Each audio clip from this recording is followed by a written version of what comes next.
Hvala lepa, lepo pozdravljeni. Jaz sem postavil zahtevo oziroma prijavo suma korupcije v zvezi z nagradami članov uprave Nove Ljubljanske banke d. d. Kar se mi zdi način reševanja vseh nagrad, ki se v Sloveniji izplačujejo, absolutno nemoralno, sploh pa ne tudi ne času primerno. In še sploh nagrade v Novi Ljubljanski banki. Ko sem 26.1. podal vprašanje ministru za finance, gospodu Križaniču, nisem dobil nobenega pravega odgovora, predvsem sem pa takrat opozoril na to, da bi morala država najti en način, kako te nagrade limitirati oziroma jih vsaj v tem trenutku, če drugega ne, zamrzniti izplačevanja in se temu primerno tudi odzvati in temu primerno tudi reagirati. Na vsa vprašanja, ki sem jih dobil od gospoda ministra, so bila megla, predvsem so bila odgovori na vsa vprašanja, ki sem jih dal, zavita v, lahko rečem, en celofan. Predvsem se je govorilo o tem, da pravna država mora delovati, da so bile pogodbe podpisane, da so bile podpisane v skladu z evropskimi normami in podobne zadeve. Predvsem se pa vprašam, kje so te norme evropske poravnane z normami, ki bi lahko veljale v Republiki Sloveniji, glede na standard in glede na dohodke državljanov Republike Slovenije. Ker se mi ta zadeva zdi zelo prepletena, imam občutek, da tukaj obstaja ena nevidna mreža, v katero se nihče niti ni, po mojem mišljenju, bil pripravljen poglobiti.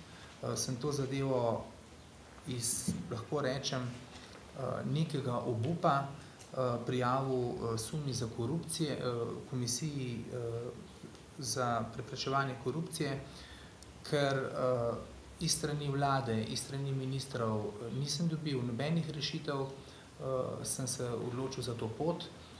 Sploh pa še v tem pogledu, da bo dobila komisija v tem mandatu bistveno več sredstev za delovanje in zaradi tega tudi pričakujem bistveno večjo kvaliteto in tudi vnemo za razreševanje takšnih primerov. Mirko Majer, Info.TV, govorite o tej neki nevidni mreži, v povezavi s to nagrado. Kaj bolj konkretno imate v mislih? Imam občutek, da se vse preveč ljudi pojavlja v vseh teh imenovanjih, tako v nadzorne odbore, tako v oblikovanje pogodb, tako v izračun višin, tako v to, da so se dogajale celo napake pri izračunu te nagrade, ki lahko obstajajo. Zato sem mnenja, da bi morala država takrat postaviti piko, pride do pravega izračuna in iti v eventualno izplačilo. Poleg tega pa moram reči, da potem, kar se dogaja, da bomo najbolj verjetno davkoplačevalci dobili spet na naše hrbte sanacijo teh bank, popolnoma nesprejemljivo, da se lahko še sploh izplačujejo take nagrade. In pa seveda prošnje potem, da se ta nagrada eventualno vrne, tako kot je bilo strani gospoda predsednika vlade Pahorja naslovljena telefonska prošnja in potem jasno še celo razmislek in podobne stvari ne peljejo v tisto pot, katero mislim, da bi mogla država odigrati. Naj pa vas še spomnim, da v mojem uvodnem nastopu v Državnem zboru, ko sem začel svoj mandat poslanca, sem lepo rekel, da se bojim, da prihajamo v Sloveniji v fazo, ko bo kapital vladal v tej državi, ne pa izvoljeni politiki. In vse te zadeve me še dodatno spodbujajo k tomu, da je moj strah upravičen. Glejte, še eno podvprašanje, mogoče danes poteče Infondu, se pravi Bošku Šrotu, odlov, pravzaprav mu zapade 150 milijonov dolgov do NLB-ja, obstaja pač varianta, da Draško Veselinovič podpiše reprogramiranje tega kredita. Kaj mislite o tem?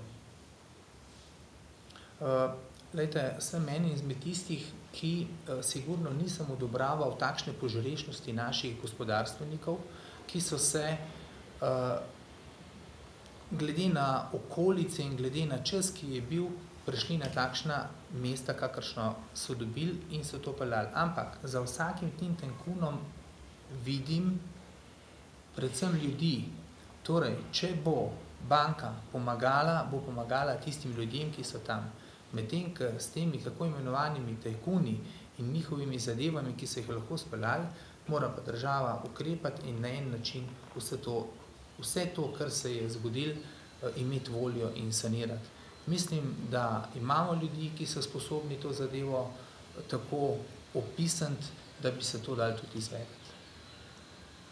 Torej, ste zato, da se reprogramira kredit?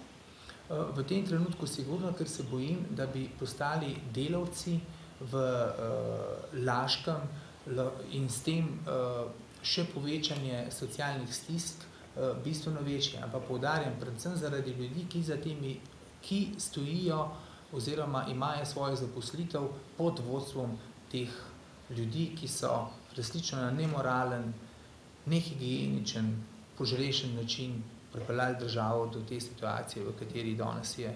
Jaz se bojim, da je zadeva resnično presegla vse meje dobrega okusa. Bi bili zadovoljni ali pa bi bilo sprejemljivo za vas, če bi Kramar vrnil nagrado? Seveda bi bilo sprejemljivo. Potem se pa tudi pogovorimo o tem, kaj si res zasluži. Poleg tega pa mi zmeraj pozabljamo, te nagrade so potem delo, ki naj bi bilo za minulo delo. Nihče pa ne govori že tako o njihovih tudi nemoralnih visokih mesečnih dohodkih, ki jih v tem času dobivajo. Pa še nekaj me zanima, se vam zdi nenavadno, da minister Križanič ni vedel, da si je izplačal nagrado? Ja, zelo se mi zdi nenavadno, ker moram vam povedati, da sem pa jaz dobil informacijo od ene od uslužbenk, da je bilo to izplačano. Ampak ker to ni dokazljivo z nekim, vsaj takrat bilo z nekim virom, v katerem bi lahko povedal, tudi nisem o tem govoril, se rekel, vse bomo počakali, sigurno bo ta zadeva prišla na dan, in je že tukaj. Ste prijavili samo Kramarja? Ne, jaz sem prijavil cel primer, sploh Kramarja noter ne omenjam, ker govorim o nagradi v izplačilu z nagradami članov uprave Nove Ljubljanske d.d. Prijava se nanaša na? Na cel primer izplačila nagrad. Tako. Še eno vprašanje. Kakšno sporočilo se vam zdi, da lahko dobi slovenska javnost, ko premier na tiskovni konferenci po seji vlade povsem jasno zahteva od gospoda Kramarja, naj nagrado vrne in se po drugi strani ne zgodi čisto nič. Pravzaprav je šel ta poziv prazno. Moram reči, da imamo eno veliko srečo, da smo mi Slovenci tako potrpežljivi. Če bi se to dogajalo nekje v enih drugih družbah, mislim, da bi bila zadeva lahko že tam, da bi se na eni izmed komisij pogovarjali o varnostni situaciji v sami državi. Ker te zadeve, ne samo ta, jaz sem prepričan, da so še, samo ta je trenutno najbolj na udaru, resnično niso urejene v skladu z okoljem, v katerem živimo, z standardom naših ljudi in podobno.